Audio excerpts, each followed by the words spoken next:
घोटाला जंक्शन में आज हम बात करेंगे ऐसे घोटाले की जिसके आरोपों का काला धब्बा मिटाने से पहले ही राजीव गांधी एक आतंकवादी हमले में मारे गए थे।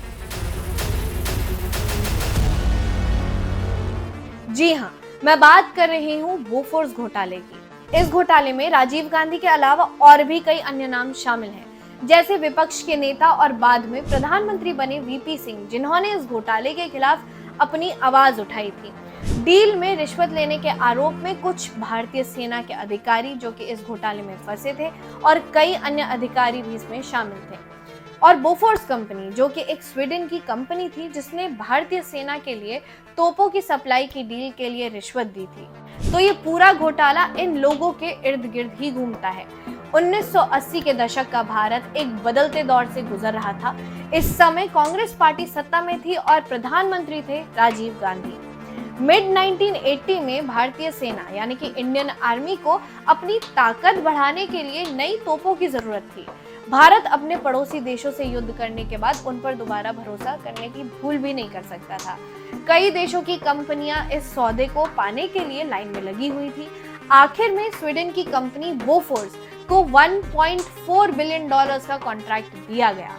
इस डील से भारत को तोपें मिलनी थी। भारत को इसकी जरूरत थी क्योंकि बहुत सारे पड़ोसी देशों की नजर से भारत को खतरा था। सब कुछ अच्छे से चल रहा था, लेकिन तभी एक सनसनी ने सब कुछ पलट कर रख दिया।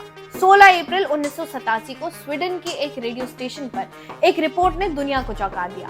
रिपोर्ट में बताया गया कि बोफोर्स ने भारतीय अधिकारियों और नेताओं को इस डील के लिए भारी मात्रा में रिश्वत दी थी।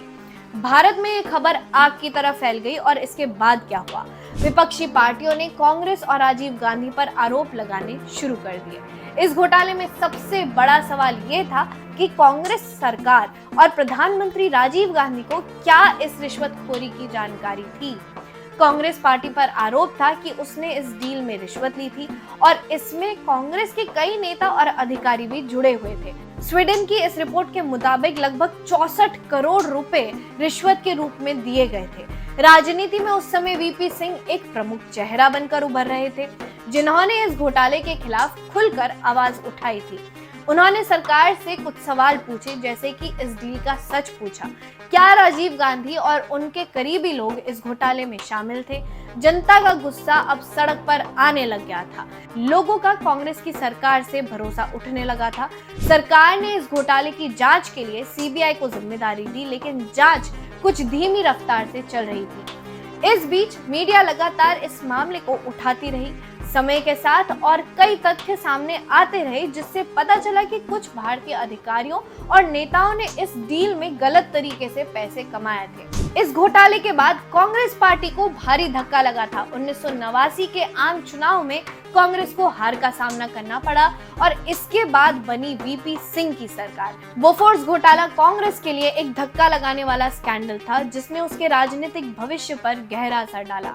बोफोर्स घोटाला भारतीय राजनीति का एक ऐसा चैप्टर है जिसे कभी भुलाया नहीं जा सकता है। ये एक ऐसी घटना थी जिसने सरकार, सेना और आम जनता के बीच के विश्वास को हिला दिया था। आज भी ये घोटाला भारतीय राजनीति के सबसे चर्चित घोटालों में से एक माना जाता है, जो बताता है कि कैसे सत्ता और पैसे के खेल में एथिक्स का गला घोटा जाता है। आज की कहानी बस यहीं तक थी। आने वाले समय में हम आपको और भी घोटालों की ऐसी ही कहानियां बताते रहेंगे। बने रहिए हमारे साथ घोटाला जंक्शन में।